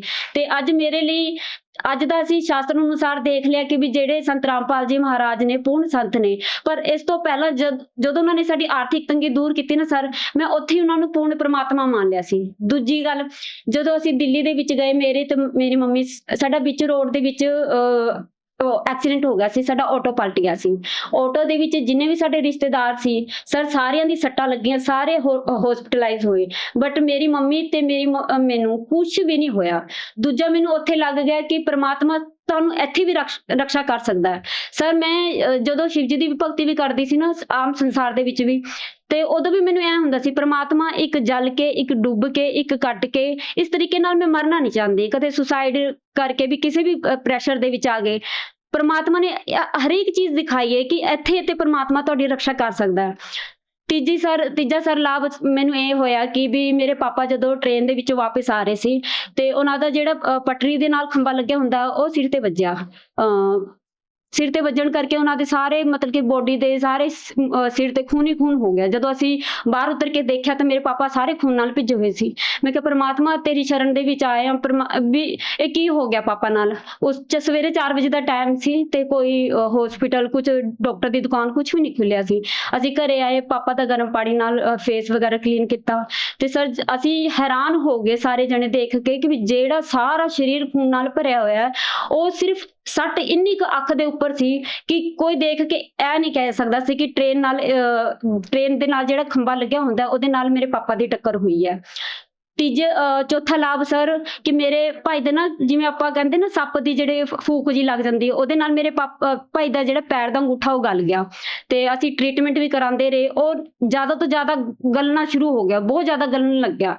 ਅਸੀਂ ਫਿਰ ਗੁਰੂ ਜੀ ਨੂੰ ਪ੍ਰਾਰਥਨਾ ਲਾਈ, ਪ੍ਰਾਰਥਨਾ ਲਾਉਂਦੇ ਹੀ ਸਰ ਉਸ ਤੋਂ ਬਾਅਦ ਉਹ ਨਾ ਮੇਰੇ ਭਾਈ ਦਾ ਅੰਗੂਠਾ ਠੀਕ ਹੋਣ ਲੱਗ ਗਿਆ। ਉਸ ਤੋਂ ਬਾਅਦ ਸਰ ਇੱਕ ਵਾਰ ਕੀ ਹੋਇਆ, ਮੈਨੂੰ ਨਾ ਐਲਰਜੀ ਦੀ ਦਿੱਕਤ ਹੋ ਗਈ, ਮੈਨੂੰ ਮੇਰੀ ਸਾਰੀ ਬੋਡੀ ਤੇ ਨਾ ਜਿਵੇਂ ਐਲਰਜੀ ਹੋ ਗਈ ਤੇ 5-6 ਮਹੀਨੇ ਮੇਰੇ ਐਂ ਹੀ ਚੱਲਦਾ ਰਿਹਾ। ਉਹ ਦਿਨ ਪ੍ਰਤੀ ਦਿਨ ਬਹੁਤ ਜ਼ਿਆਦਾ ਵੱਧ ਗਈ ਮੈਨੂੰ ਐਲਰਜੀ ਤੇ ਮੈਂ ਬਹੁਤ ਜ਼ਿਆਦਾ ਪਰੇਸ਼ਾਨ ਹੋ ਗਈ। ਮੈਂ ਕਿਹਾ ਪ੍ਰਮਾਤਮਾ ਹੁਣ ਤੂੰ ਹੀ ਠੀਕ ਕਰ ਸਕਦਾ। ਮੈਂ ਪ੍ਰਮਾਤਮਾ ਨੂੰ ਪ੍ਰਮਾਤਮਾ ਮੈਂ ਸੰਤ ਰਾਮਪਾਲ ਜੀ ਮਹਾਰਾਜ ਨੂੰ ਕਹਿ ਰਹੀ ਹਾਂ, ਉਹਨਾਂ ਨੂੰ ਮੈਂ ਪ੍ਰਾਰਥਨਾ ਲਾਈ। ਜਿਵੇਂ ਮੈਂ ਤੁਸੀਂ ਯਕੀਨ ਨਹੀਂ ਕਰੋਗੇ, ਮੈਂ ਰਾਤ ਨੂੰ ਪ੍ਰਾਰਥਨਾ ਲਾਈ ਹੈ, ਮੈਂ ਅਜੇ ਫੋਨ ਕੱਟਿਆ ਮੇਰੀ ਐਲਰਜੀ ਦੀ ਦਿੱਕਤ ਗਾਇਬ ਹੋ ਗਈ ਜਿਹੜੀ 6 ਮਹੀਨੇ ਤੋਂ ਮੈਨੂੰ ਲਗਾਤਾਰ ਸੀ। ਠੀਕ ਹੈ ਸਰ। ਉਸ ਤੋਂ ਬਾਅਦ ਮੈਂ ਸਭ ਤੋਂ ਵੱਡਾ ਤੁਹਾਨੂੰ ਅੱਜ ਲਾਭ ਦੱਸਾਂ ਤੇ ਇੱਕ ਮੈਂ ਤੁਹਾਨੂੰ ਦੱਸਿਆ ਹੈ ਕਿ ਅਸੀਂ ਗਰੀਬ ਫੈਮਿਲੀ ਤੋਂ ਬਿਲੋਂਗ ਕਰਦੇ ਸੀ ਤੇ ਮੇਰੇ ਮੰਮੀ ਪਾਪਾ ਨੂੰ ਸ਼ੁਰੂ ਤੋਂ ਹੀ ਟੈਨਸ਼ਨ ਰਹਿੰਦੀ ਸੀ। ਅਸੀਂ 2 ਭੈਣਾਂ, 1 ਭਰਾ ਹੈ ਤੇ ਇਹ ਟੈਨਸ਼ਨ ਰਹਿੰਦੀ ਸੀ ਕਿ ਅਸੀਂ ਆਪਣੀ ਕੁੜੀਆਂ ਦਾ ਵਿਆਹ ਕਿਵੇਂ ਕਰਾਂਗੇ। ਸਾਨੂੰ ਅੱਜ ਕੋਈ ਰਿਸ਼ਤੇਦਾਰ ਨਹੀਂ ਪੁੱਛਦਾ, ਉਦੋਂ ਤਾਂ ਕਿਸੇ ਨੇ ਕੀ ਪੁੱਛਣਾ। ਜਦ ਸਰ ਅਸੀਂ ਸੰਤ ਰਾਮਪਾਲ ਜੀ ਦੀ ਮਹਾਰਾਜ ਦੀ ਸ਼ਰਨ ਦੇ ਵਿੱਚ ਆਏ ਤੇ ਸੰਤ ਰਾਮਪਾਲ ਜੀ ਦੀ ਮਹਾਰਾਜ ਦੀ ਸ਼ਰਨ ਵਿੱਚ ਆ ਕੇ ਸਾਨੂੰ ਪਤਾ ਲੱਗਿਆ ਕਿ ਦਹੇਜ ਮੁਕਤ ਵਿਵਾਹ ਹੁੰਦੇ ਨੇ। ਇੱਥੇ ਦਹੇਜ ਨਾ ਬਿਲਕੁਲ ਲਿੱਤਾ ਜਾਂਦਾ ਨਾ ਦਿੱਤਾ ਜਾਂਦਾ। ਪਰਮਾਤਮਾ ਦੀ ਦਇਆ ਨਾਲ ਮੇਰੀ ਭੈਣ ਦਾ ਤੇ ਮੇਰਾ ਦਹੇਜ ਮੁਕਤ ਵਿਵਾਹ ਹੋਇਆ। ਠੀਕ ਹੈ, 17 ਮਿੰਟ ਦੇ ਅੰਦਰ ਵਿਵਾਹ ਹੋਇਆ, ਬਿਲਕੁਲ ਸਿੰਪਲ ਤਰੀਕੇ ਨਾਲ ਵਿਆਹ ਹੋਇਆ। ਤੇ ਮੇਰੇ ਜਿਹੜੇ ਹਸਬੈਂਡ ਨੇ ਉਹ ਵੀ ਟੀਚਰ ਨੇ, ਉਹ ਵੀ ਸਕੂਲ ਦੇ ਵਿੱਚ ਪੜ੍ਹਾਉਂਦੇ ਨੇ। ਮੇਰੀ ਜਿਹੜੀ ਸਿਸਟਰ ਹੈ ਉਹਦੇ ਹਸਬੈਂਡ ਵੀ ਇੰਜੀਨੀਅਰ ਨੇ। ਮੇਰੇ ਭਾਈ ਨੂੰ ਮੈਂ ਇਹ ਕਹਿੰਦੀ ਸੀ ਕਿ ਜਦੋਂ ਮੈਂ ਸ਼ਿਵ ਜੀ ਦੀ ਭਗਤੀ ਵੀ ਕਰਦੀ ਸੀ ਤੇ ਮੈਂ ਉਹਦਾ ਵੀ ਇਹ ਕਹਿੰਦੀ ਸੀ ਪਰਮਾਤਮਾ ਕਿ ਮੇਰੇ ਭਾਈ ਦੀ ਨੌਕਰੀ ਲੱਗ ਜੇ ਤਾਂ ਕਿ ਸਾਡੇ ਜਿਹੜੇ ਆਰਥਿਕ ਤੰਗੀ ਉਹ ਦੂਰ ਹੋ ਜੇ। ਪਰ ਸ਼ਿਵ ਜੀ ਦੇ ਲਾਸਟ ਮੈਂ ਤੁਹਾਨੂੰ ਸੱਚ ਗੱਲ ਦੱਸਾਂ ਸਰ ਕਿ ਜਦੋਂ ਸੰਤ ਰਾਮਪਾਲ ਜੀ ਦੀ ਮਹਾਰਾਜ ਜੀ ਦੀ ਸ਼ਰਨ ਤੋਂ ਆਉਣ ਤੋਂ ਜਸਟ 1.5 ਸਾਲ ਤੋਂ ਪਹਿਲਾਂ ਦੀ ਗੱਲ ਹੈ ਕਿ ਮੈਂ ਸ਼ਿਵ ਜੀ ਪ੍ਰਤੀ ਵੀ ਨਾ ਨਾਸਤਿਕ ਜੀ ਹੋ ਗਈ ਸੀ। ਮਤਲਬ ਕਿ ਮੈਨੂੰ ਨਾ ਕਿਸੇ ਪ੍ਰਮਾਤਮਾ ਤੇ ਭਰੋਸਾ ਜਿਹਾ ਨਹੀਂ ਰਿਹਾ ਸੀ। ਮੈਂ ਉੱਪਰ ਮੂੰਹ ਕਰਕੇ ਕਹਿੰਦੀ ਸੀ ਇਹ ਸੱਚੇ ਪ੍ਰਮਾਤਮਾ ਕਿੱਥੇ ਤੂੰ ਹੈ, ਕੋਈ ਮੇਰੀ ਸਾਡੀ ਸੁਣਵਾਈ ਕਰ ਲੈ ਕਿ ਸਾਡੀ ਆਰਥਿਕ ਤੰਗੀ ਦੂਰ ਹੋ ਜਾਏ। ਮੈਨੂੰ ਸ਼ਿਵ ਜੀ ਤੋਂ ਵੀ ਨਾ ਇੱਕ ਮੇਰਾ ਮਨ ਹਟਣ ਲੱਗਿਆ ਸੀ ਕਿਉਂਕਿ ਮੈਨੂੰ ਕੁਝ ਲਾਭ ਹੁੰਦਾ ਦਿਖਦਾ ਹੀ ਨਹੀਂ ਸੀ। ਕਿੱਥੇ ਕੁਝ ਤਾਂ ਮੈਨੂੰ ਇੱਕ ਅਧਿਆਤਮਿਕ ਅਹਿਸਾਸ ਹੋਵੇ, ਕੁਝ ਤਾਂ ਅਹਿਸਾਸ ਹੋਵੇ ਕਿ ਪ੍ਰਮਾਤਮਾ ਮੈਨੂੰ ਲਾਭ ਦੇ ਰਿਹਾ ਹੈ ਜਾਂ ਮੇਰੀ ਸੁਣ ਰਿਹਾ। ਮੇਰੀ ਕੋਈ ਸੁਣਵਾਈ ਨਹੀਂ ਹੋ ਰਹੀ ਸੀ। ਮੈਂ ਜਦੋਂ ਸੰਤ ਰਾਮਪਾਲ ਜੀ ਦੀ ਮਹਾਰਾਜ ਜੀ ਦੀ ਸ਼ਰਨ ਵਿੱਚ ਆਈ ਹਾਂ ਉਸ ਤੋਂ ਬਾਅਦ ਮੇਰੇ ਮਨ 'ਚ ਹੋਇਆ ਕਿ ਪ੍ਰਮਾਤਮਾ ਜੇ ਮੇਰੇ ਭਾਈ ਦੀ ਨੌਕਰੀ ਲੱਗ ਜੇ ਤਾਂ ਸਾਡਾ ਆਰਥਿਕ ਤੰਗੀ ਦੂਰ ਹੋ ਜਾਏਗੀ। ਪ੍ਰਮਾਤਮਾ ਦੀ ਦਇਆ ਨਾਲ 13 'ਚ ਸਰ ਅਸੀਂ ਨਾਮ ਲਿੱਤਾ, 15 'ਚ ਮੇਰੇ ਭਾਈ ਨੂੰ ਸਰਕਾਰੀ ਜੋਬ ਮਿਲ ਗਈ। ਠੀਕ ਹੈ, ਉਸ ਤੋਂ ਬਾਅਦ ਸਾਡੀ ਦਹੇਜ ਮੁਕਤ ਸ਼ਾਦੀਆਂ ਹੋਈਆਂ। ਸਭ ਤੋਂ ਸਰ ਅੱਜ ਦੇ ਟਾਈਮ ਤੁਸੀਂ ਦੇਖੋ ਦਹੇਜ ਕਰਕੇ ਲੋਕ ਛੇਤੀ ਤੋਂ ਆਪਣੀ ਕੁੜੀਆਂ ਦਾ ਵਿਆਹ ਨਹੀਂ ਕਰ ਪਾਉਂਦੇ ਤੇ ਜੇ ਕਰ ਵੀ ਦਿੰਦੇ ਨੇ ਸਾਰੀ ਉਮਰ ਕਰਜ਼ੇ ਦੇ ਵਿੱਚ ਡੁੱਬੇ ਰਹਿੰਦੇ ਨੇ। ਅੱਜ ਮੇਰੇ ਮਾਂ-ਬਾਪ ਦੇ ਸਿਰ ਤੇ ਇੱਕ ਵੀ ਪੈਸਾ ਕਰਜ਼ਾ ਨਹੀਂ ਹੈ ਕਿ ਸਰ ਸਮਾਜ ਸੁਧਾਰ ਦੇ ਵਿੱਚ ਕੀ ਇਹ ਛੋਟਾ ਯੋਗਦਾਨ ਹੈ। ਅੱਜ ਮੇਰੇ ਮਾਂ-ਬਾਪ ਸੁੱਖ ਚੈਨ ਨਾਲ ਆਪਣੀ ਜ਼ਿੰਦਗੀ ਬਤੀਤ ਕਰ ਰਹੇ ਨੇ, ਕਿ ਇਹ ਛੋਟਾ ਲਾਭ ਹੈ ਸਰ। ਇਸ ਤੋਂ ਇਲਾਵਾ ਮੇਰੇ ਪਾਪਾ ਜੋ ਹੈ ਤੰਬਾਕੂ ਦਾ ਸੇਵਨ ਕਰਦੇ ਸੀ, 30-40 ਸਾਲ ਤੋਂ ਤੰਬਾਕੂ ਖਾਂਦੇ ਸੀ ਲਗਾਤਾਰ ਤੇ ਉਹਨਾਂ ਨੇ ਖੁਦ ਵੀ ਇਸ ਚੀਜ਼ ਨੂੰ ਛੋੜਨ ਦੀ ਕੋਸ਼ਿਸ਼ ਕੀਤੀ ਪਰ ਉਹ ਛੱਡ ਨਹੀਂ ਸਕਦੇ ਸੀ। ਹਫ਼ਤਾ ਕੁ ਛੱਡਦੇ ਫਿਰ ਸ਼ੁਰੂ ਕਰ ਦਿੰਦੇ। ਤੇ ਜਿਸ ਦਿਨ ਦਾ ਸੰਤ ਰਾਮਪਾਲ ਜੀ ਦੀ ਮਹਾਰਾਜ ਦੀ ਸ਼ਰਨ ਵਿੱਚ ਆਏ, ਬਰਵਾਲਾ ਗਏ, ਨਾਮ ਲੈ ਕੇ ਆਏ, ਉਸ ਦਿਨ ਤੋਂ ਹੋ ਗਿਆ ਅੱਜ 10 ਸਾਲ ਹੋ ਗਏ ਮੇਰੇ ਪਾਪਾ ਨੇ ਬਿਲਕੁਲ ਵੀ ਤੰਬਾਕੂ ਦਾ ਕੋਈ ਸੇਵਨ ਨਹੀਂ ਕਰਿਆ। ਜਿਵੇਂ ਕਿ ਤੁਸੀਂ ਦੱਸਿਆ ਵੀ ਤੁਸੀਂ ਪਹਿਲਾਂ ਸ਼ਿਵਜੀ ਮਹਾਰਾਜ ਜੀ ਦੀ ਬਹੁਤ ਸਾਰੀ ਭਗਤੀ ਕਰਦੇ ਸੀ, ਵਰਤ ਵੀ ਰੱਖਦੇ ਸੀਗੇ, ਪਰੰਤੂ ਕੋਈ ਲਾਭ ਨਹੀਂ ਪ੍ਰਾਪਤ ਹੋ ਰਿਹਾ ਸੀ, ਜਿਸ ਤੇ ਤੁਸੀਂ ਸ਼ਿਵਜੀ ਮਹਾਰਾਜ ਜੀ ਤੋਂ ਵੀ ਨਾਸਤਿਕ ਹੋਣਾ ਸ਼ੁਰੂ ਹੋ ਗਏ। ਪਰੰਤੂ ਅਸੀਂ ਸੁਣਿਆ ਵੀ ਜੋ ਸੰਤ ਰਾਮਪਾਲ ਜੀ ਮਹਾਰਾਜ ਪ੍ਰਥਮ ਮੰਤਰ ਦਿੰਦੇ ਆ ਉਹਦੇ 'ਚ ਇਹ 5 ਦੇਵੀ ਦੇਵਤਿਆਂ ਦੇ ਮੰਤਰ ਦਿੰਦੇ ਆ। ਉਸ ਸਾਧਨਾ ਤੇ ਜੋ ਸੰਤ ਰਾਮਪਾਲ ਜੀ ਮੰਤਰ ਦਿੰਦੇ ਆ ਦੇਵੀ ਦੇਵਤਿਆਂ ਦੇ, ਉਹਨਾਂ ਦੇ ਵਿੱਚ ਕੀ ਫਰਕ ਲੱਗਿਆ? ਸਰ ਜੋ ਕਬੀਰ ਸਾਹਿਬ ਜੀ ਦੀ ਬਾਣੀ ਹੈ ਉਹ ਇਹੀ ਦੱਸਦੀ ਹੈ ਕਿ तीनों देवा कमल दल बसे, ब्रह्मा विष्णु महेश, प्रथम इनकी बंदगी फिर सुन सतगुरु उपदेश। ਜਿਹੜੇ ਕਹਿੰਦੇ ਨੇ ਨਾ ਕਿ ਤੁਹਾਡੇ ਜਿਹੜੇ ਸੰਤ ਰਾਮਪਾਲ ਜੀ ਮਹਾਰਾਜ ਨੇ ਇਹ ਆਪਣੇ ਦੇਵੀ ਦੇਵਤਿਆਂ ਦੀ ਭਗਤੀ ਛੁਡਾਉਂਦੇ ਨੇ, ਬਾਕੀ ਭਗਤੀ ਛੁਡਾਉਂਦੇ ਨੇ, ਇਹ ਬਿਲਕੁਲ ਵੀ ਸੱਚ ਨਹੀਂ ਹੈ। ਤੁਸੀਂ ਇੱਕ ਵਾਰ ਸੰਤ ਰਾਮਪਾਲ ਜੀ ਦੇ ਮਹਾਰਾਜ ਜੀ ਦੇ ਨਾ YouTube ਤੇ Facebook ਤੇ ਕਿਤੇ ਤੁਹਾਨੂੰ ਸਤਸੰਗ ਮਿਲ ਜੇ, ਉਹ ਤੁਸੀਂ ਸਤਸੰਗ ਸੁਣ ਕੇ ਦੇਖੋ, ਤੁਹਾਨੂੰ ਫਿਰ ਪਤਾ ਚੱਲੇਗਾ ਕਿ ਸੰਤ ਰਾਮਪਾਲ ਜੀ ਮਹਾਰਾਜ ਜੀ ਕੀ ਗਿਆਨ ਦਿੰਦੇ ਨੇ, ਕਿਹਦੀ ਭਗਤੀ ਛੁਡਾਉਂਦੇ ਨੇ, ਕਿਹਦੀ ਕਰਵਾਉਂਦੇ ਨੇ। ਐਵੇਂ ਕਿਸੇ ਦੇ ਕਹੇ ਪਿੱਛੇ ਲੱਗਣ ਦੀ ਲੋੜ ਨਹੀਂ ਹੈਗੀ। ਅੱਜ ਦਾ ਜਿਹੜਾ ਪੜ੍ਹਿਆ ਲਿਖਿਆ ਸਮਾਜ ਹੈ ਉਹ ਆਪ ਦੇਖ ਸਕਦਾ, ਹਰ ਕੋਈ ਅੱਜ ਹਰੇਕ ਦੇ ਹੱਥ ਦੇ ਵਿੱਚ ਮੋਬਾਈਲ ਹੈ, ਉਹ ਆਪ ਦੇਖੇ ਕਿ ਸੰਤ ਰਾਮਪਾਲ ਜੀ ਮਹਾਰਾਜ ਕੀ ਗਿਆਨ ਦਿੰਦੇ ਨੇ। ਰਹੀ ਗੱਲ ਭਗਤੀ ਦੀ, ਸੰਤ ਰਾਮਪਾਲ ਜੀ ਮਹਾਰਾਜ ਆਪਣੇ ਸ਼ਾਸਤਰਾਂ ਤੋਂ, ਜਿਵੇਂ ਆਪਣੇ ਗੀਤਾ ਦੇ ਵਿੱਚ ਹੈ ਕਿ ਜਿਹੜਾ ਓਮ ਤਤ ਸਤ ਤ੍ਰਿਵੇਦੀ ਸਿਮਰਤੇ, ਵੀ ਇਹ ਜਿਹੜਾ ਮੰਤਰ ਹੈ ਇਹ ਜਿਹੜਾ ਸੰਤ ਰਾਮਪਾਲ ਜੀ ਮਹਾਰਾਜ ਨਾ ਆਪਣੇ ਗੀਤਾ ਦੇ ਅਨੁਸਾਰ ਭਗਤੀ ਕਰਵਾਉਂਦੇ ਨੇ, ਆਪਣੇ ਵੇਦਾਂ ਦੇ ਅਨੁਸਾਰ ਭਗਤੀ ਕਰਵਾਉਂਦੇ ਨੇ। ਅਸੀਂ ਸਰ ਬ੍ਰਾਹਮਣ ਕੁਲ ਦੇ ਵਿੱਚ ਜਨਮ ਲਿੱਤਾ ਹੈ ਪਰ ਅਸੀਂ ਨਾ ਸਿਰਫ ਵੇਦ ਦੇ ਨਾਮ ਸੁਣੇ ਸੀ, ਕਦੇ ਅਸੀਂ ਦੇਖੇ ਵੀ ਨਹੀਂ ਵੇਦ ਕਿਹੋ ਜਿਹੇ ਹੁੰਦੇ ਨੇ। ਪਰ ਗੀਤਾ ਸਾਡੇ ਘਰ ਹੁੰਦੀ ਸੀ, ਪਰ ਉਹਦੇ ਵੀ ਮੇਰੀ ਮੰਮੀ ਦੱਸਦੇ ਹੁੰਦੇ ਸੀ ਕਿ ਇਹਦੇ ਨਿਯਮ ਨੇ, ਨਾ ਧੋ ਕੇ ਬੈਠਣਾ ਹੈ, ਐਵੇਂ ਨਹੀਂ ਬੈਠਣਾ, ਐਵੇਂ ਨਹੀਂ ਬੈਠਣਾ। ਤਾਂ ਉਸ ਡਰ ਦੇ ਮਾਰੇ ਅਸੀਂ ਕਦੇ ਗੀਤਾ ਖੋਲ ਕੇ ਨਹੀਂ ਦੇਖਦੇ ਸੀ ਉਹਦੇ ਵਿੱਚ ਕੀ ਹੈ। ਪਰ ਜਦ ਦੇ ਅਸੀਂ ਸੰਤ ਰਾਮਪਾਲ ਜੀ ਦੀ ਮਹਾਰਾਜ ਦੀ ਸ਼ਰਨ ਵਿੱਚ ਆਏ ਹਾਂ, ਚਾਰੋਂ ਵੇਦ, ਗੀਤਾ, ਵੇਦ, ਪੁਰਾਣ, ਬਾਈਬਲ, ਕੁਰਾਨ ਸ਼ਰੀਫ, ਪ੍ਰਮਾਤਮਾ ਨੇ ਸੰਤ ਰਾਮਪਾਲ ਜੀ ਮਹਾਰਾਜ ਨੇ ਸਾਰੇ ਸ਼ਾਸਤਰਾਂ ਦਾ ਗਿਆਨ ਖੋਲ ਕੇ ਸਾਡੇ ਅੱਗੇ ਧਰਤਾ ਵੀ ਇਹ ਆਪਣੇ ਸ਼ਾਸਤਰਾਂ ਵਿੱਚ ਇਹ ਲਿਖਿਆ ਹੈ, ਆਪਾਂ ਕੀ ਕਰ ਰਹੇ ਹਾਂ। ਮੈਂ ਸ਼ਿਵ ਜੀ ਦੀ ਭਗਤੀ ਕਰਦੀ ਸੀ, ਉਹਦੇ ਵਿੱਚ ਲਿਖਿਆ ਹੈ ਕਿ ਸ਼ਿਵ ਜੀ ਤੇ ਤਮੋ ਗੁਣ ਨੇ, ਉਹ ਇੱਕ ਗੁਣ ਨੇ, ਉਹਨਾਂ ਨੇ ਇੱਥੇ ਆਪਣੀ ਵਿਵਸਥਾ ਬਣਾ ਕੇ ਰੱਖਣੀ ਹੈ, ਉਹਨਾਂ ਦੀ ਇਹ ਡਿਊਟੀਆਂ ਨੇ, ਪਰ ਉਹ ਪੂਰਨ ਪ੍ਰਮਾਤਮਾ ਨਹੀਂ ਹੈ। ਗੀਤਾ ਦੇ ਵਿੱਚ ਤਾਂ ਪ੍ਰਮਾਤਮਾ ਕੋਈ ਹੋਰ ਦੱਸਿਆ ਹੈ। ਆਪਣੀ ਸ਼੍ਰੀਮਦ ਭਗਵਦ ਗੀਤਾ ਅਧਿਆਇ ਨੰਬਰ 15 ਦੇ ਸ਼ਲੋਕ 1 ਤੋਂ 4 ਦੇ ਵਿੱਚ ਲਿਖਿਆ ਹੈ ਕਿ ਜੋ ਸੰਸਾਰ ਰੂਪੀ ਉਲਟੇ लटके हुए वृक्ष को सह वेद भी तो बता देगा, वो तत्वदर्शी संत है। तो तत्वदर्शी संत कौन है? ਅੱਜ ਤੱਕ ਤਾਂ ਸਾਨੂੰ ਕਿਸੇ ਨੇ ਗੀਤਾ ਵੇਦ ਖੋਲ ਕੇ ਦਿਖਾਇਆ ਨਹੀਂ। ਤੁਸੀਂ ਕਿਸੇ ਵੀ ਹੁਣ ਅੱਜ ਦੇ ਟਾਈਮ ਤੇ ਇੰਨੇ ਕਥਾਵਾਚਕ ਨੇ, ਇੰਨੇ ਜਿਹੜੇ ਪ੍ਰਵਚਨ ਕਰਦੇ ਨੇ, ਹੁਣ ਤੁਸੀਂ ਫੇਸਬੁੱਕ ਖੋਲ ਕੇ ਦੇਖ ਲਓ, ਕਿੱਥੇ ਵੀ ਦੇਖ ਲਓ, ਇੰਨੇ ਪ੍ਰਵਚਨ ਕਰਦੇ ਨੇ ਲੋਕ, ਤੇ ਕਿੱਥੇ ਕਿਸੇ ਨੇ ਦਿਖਾਇਆ ਸ਼ਾਸਤਰ ਖੋਲ ਕੇ ਵੀ ਇਹ ਪੂਰਨ ਪਰਮਾਤਮਾ ਦਿਖਾਇਆ ਗਿਆ। ਇੱਥੇ ਤਤਵਦਰਸ਼ੀ ਸੰਤ ਦੀ ਇਹ ਪਹਿਚਾਣ ਹੈ। ਕਿਸੇ ਨੇ ਦੱਸਿਆ ਸਿਰਫ ਸੰਤ ਰਾਮਪਾਲ ਜੀ ਮਹਾਰਾਜ ਸਾਨੂੰ ਸ਼ਾਸਤਰਾਂ ਨੂੰ ਖੋਲ ਕੇ ਦਿਖਾਉਂਦੇ ਨੇ ਕਿ ਇਹ ਪੂਰਨ ਪਰਮਾਤਮਾ, ਇਹਦੀ ਭਗਤੀ ਨਾਲ ਆਪਾਂ ਨੂੰ ਇੱਥੇ ਵੀ ਸੁੱਖ ਮਿਲਣਗੇ, ਅੱਗੇ ਮੋਕਸ਼ ਦੀ ਪ੍ਰਾਪਤੀ ਵੀ ਹੋਏਗੀ। ਮੈਂ ਵਿਸ਼ਵਾਸ ਕੀਤਾ, ਸਿਰਫ ਕਹੇ ਸੁਣੇ ਦੇ ਵਿਸ਼ਵਾਸ ਨਹੀਂ ਕੀਤਾ। ਮੈਨੂੰ ਪਰਸਨਲੀ ਮੇਰਾ ਐਕਸਪੀਰੀਅੰਸ ਹੋਇਆ, ਮੈਨੂੰ ਲਾਭ ਹੋਏ ਨੇ, ਤਾਂ ਹੀ ਅੱਜ ਮੈਂ ਸੰਤ ਰਾਮਪਾਲ ਜੀ ਮਹਾਰਾਜ ਨੂੰ ਇੱਕ ਤਤਵਦਰਸ਼ੀ ਸੰਤ ਮੰਨਦੀ ਵੀ ਹਾਂ। ਦੂਜੀ ਗੱਲ, ਅਸੀਂ ਆਪਣੇ ਸ਼ਾਸਤਰਾਂ ਦੇ ਵਿੱਚੋਂ ਵੀ ਦੇਖਿਆ ਕਿ ਤਤਵਦਰਸ਼ੀ ਸੰਤ ਦੀ ਕੀ ਪਹਿਚਾਣ ਹੁੰਦੀ ਹੈ। ਤੁਸੀਂ ਬਹੁਤ ਵਾਰ ਆਪਣੀਆਂ ਗੱਲਾਂ ਦੇ ਵਿੱਚ ਸੰਤ ਰਾਮਪਾਲ ਜੀ ਮਹਾਰਾਜ ਜੀ ਨੂੰ ਪ੍ਰਮਾਤਮਾ ਦੱਸਿਆ। ਤੁਸੀਂ ਸੰਤ ਰਾਮਪਾਲ ਜੀ ਮਹਾਰਾਜ ਜੀ ਨੂੰ ਪ੍ਰਮਾਤਮਾ ਕਿਸ ਆਧਾਰ ਤੇ ਦੱਸਦੇ ਹੋ? ਸਰ, ਸਭ ਤੋਂ ਵੱਡੀ ਗੱਲ ਹੈ ਜਿਹੜਾ ਅਸੀਂ ਕਬੀਰ ਪੰਥੀ ਹਾਂ ਤੇ ਕਬੀਰ ਸਾਹਿਬ ਜੀ ਦੀ ਬਾਣੀ ਹੈ, ਗੁਰੂ ਗੋਬਿੰਦ ਦੋਨੋਂ ਖੜੇ ਕਾਕੇ ਲਾਗੋਂ ਪਾਏ, ਬਲਿਹਾਰੀ ਗੁਰੂ ਆਪ ਨੇ ਜਿਨ ਗੋਬਿੰਦ ਦਿਓ ਮਿਲਾਏ। ਕਿ ਸਾਨੂੰ ਸਭ ਤੋਂ ਪਹਿਲਾਂ ਆਪਣੇ ਗੁਰੂ ਦੇ ਚਰਨਾਂ ਨੂੰ ਛੂਣਾ ਚਾਹੀਦਾ ਹੈ, ਕਿਉਂਕਿ ਉਹਨੇ ਹੀ ਤੁਹਾਨੂੰ ਗੋਬਿੰਦ ਦਾ ਰਸਤਾ ਦੱਸਿਆ ਹੈ। ਹੁਣ ਸਰ, ਸਵਾਲ ਇੱਥੇ ਇਹ ਖੜਾ ਹੁੰਦਾ ਹੈ ਕਿ ਗੁਰੂ ਤਾਂ ਇੰਨੇ ਸਾਰੇ ਨੇ, ਕਿਹਨੂੰ ਗੁਰੂ ਪੂਰਾ ਮੰਨੀਏ? ਅੱਜ ਕੱਲ ਹਰ ਕੋਈ ਕਹਿੰਦਾ ਹੈ ਕਿ ਮੈਂ ਵੀ ਗੁਰੂ ਪੂਰਾ, ਮੈਂ ਵੀ ਗੁਰੂ ਪੂਰਾ, ਪਰ ਇਹਦਾ ਆਪਾਂ ਨਿਸ਼ਕਰਸ਼ ਕਿੱਥੋਂ ਕੱਢਾਂਗੇ? ਇਹਦਾ ਨਿਸ਼ਕਰਸ਼ ਨਿਕਲੂਗਾ ਆਪਣੇ ਸ਼ਾਸਤਰਾਂ ਤੋਂ। ਸੰਤ ਰਾਮਪਾਲ ਜੀ ਮਹਾਰਾਜ ਜੀ ਦਾ ਸਮਾਜ ਸੁਧਾਰ ਦੇ ਵਿੱਚ ਕੀ ਯੋਗਦਾਨ ਆ? ਸਰ, ਅੱਜ ਦੇ ਟਾਈਮ ਦੇ ਵਿੱਚ ਮੈਂ ਦੇਖਾਂ ਤਾਂ ਜੇ ਆਪਾਂ ਦੇਖਦੇ ਹਾਂ ਤਾਂ ਕੋਈ ਨਾ ਕੋਈ ਸਮਾਜ ਸੁਧਾਰ ਲਈ ਕੁਛ ਨਾ ਕੁਛ ਕਰ ਰਿਹਾ ਹੁੰਦਾ ਹੈ।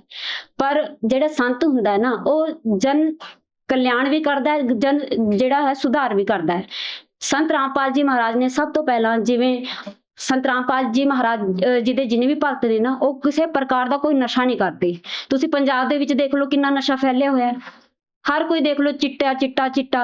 ਪਰ ਸੰਤ ਰਾਮਪਾਲ ਜੀ ਮਹਾਰਾਜ ਜੀ ਕਹਿੰਦੇ ਨੇ ਕਿ ਜਿਹੜੀ ਮੇਰੀ ਸ਼ਰਨ ਦੇ ਵਿੱਚ ਆ ਗਿਆ, ਉਹਨੇ ਬੀੜੀ ਨੂੰ ਹੱਥ ਵੀ ਨਹੀਂ ਲਾਣਾ, ਕਿਸੇ ਨੂੰ ਲਿਆ ਕੇ ਵੀ ਨਹੀਂ ਦੇਣਾ। ਇਸ ਤੋਂ ਵੱਡਾ ਸਮਾਜ ਸੁਧਾਰ ਕੀ ਹੋਊਗਾ?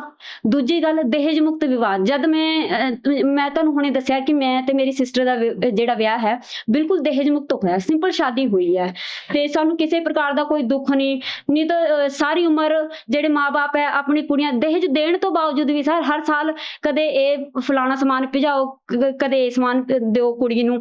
ਤੇ ਸੰਤ ਰਾਮਪਾਲ ਜੀ ਦੀ ਮਹਾਰਾਜ ਦੀ ਸ਼ਰਨ ਵਿੱਚ ਆ ਕੇ ਲੱਖਾਂ ਲੋਕਾਂ ਦੀ ਜਿਹੜੀ ਹੈ ਦਹੇਜ ਮੁਕਤ ਸ਼ਾਦੀਆਂ ਹੋਈਆਂ ਨੇ। ਇਹਦੇ ਵਿੱਚ ਇਹ ਦੇਖ ਲਓ ਕਿੰਨਾ ਸਮਾਜ ਸੁਧਾਰ ਹੈ। ਤੀਜੀ ਗੱਲ, ਜਿਹੜੇ ਸੰਤ ਰਾਮਪਾਲ ਜੀ ਮਹਾਰਾਜ ਹਰ ਸਾਲ 6 ਮਹੀਨੇ 'ਚ 3 ਦਿਨਾਂ ਲਈ ਧਰਮ ਭੰਡਾਰੇ ਕਰਦੇ ਨੇ। ਉਹਦੇ ਵਿੱਚ ਬਲੱਡ ਡੋਨੇਸ਼ਨ ਕੈਂਪ ਲੱਗਦਾ ਹੈ, ਕਿੰਨਾ ਖੂਨਦਾਨ ਹੁੰਦਾ ਹੈ, ਦੇਹਦਾਨ ਹੁੰਦਾ ਹੈ। ਕੋਰੋਨਾ ਦੇ ਟਾਈਮ ਘਰ ਸੰਤ ਰਾਮਪਾਲ ਜੀ ਮਹਾਰਾਜ ਨੇ ਜਿਹੜੇ ਰਾਸ਼ਨ ਦੇ ਜਿਹੜੇ ਪੈਕਟ ਭੇਜੇ ਨੇ।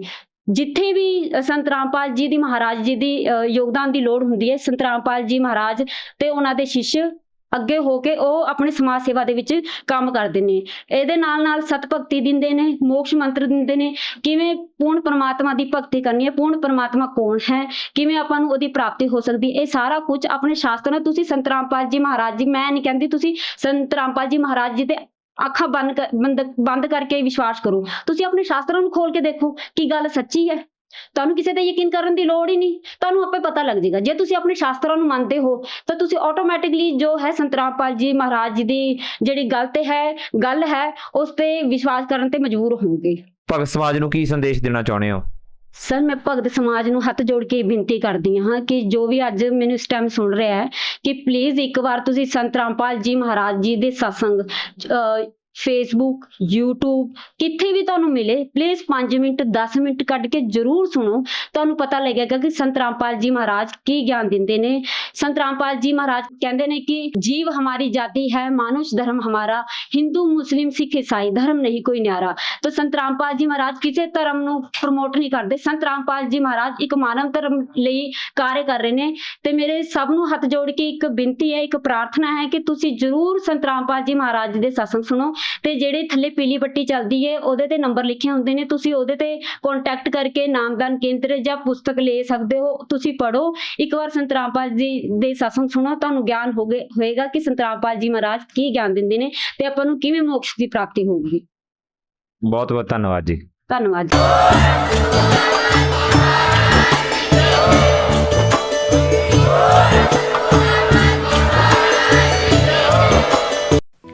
आप सुन रहे थे जगत गुरु तत्वदर्शी संत रामपाल जी महाराज के मंगल प्रवचन। अधिक जानकारी के लिए संपर्क करें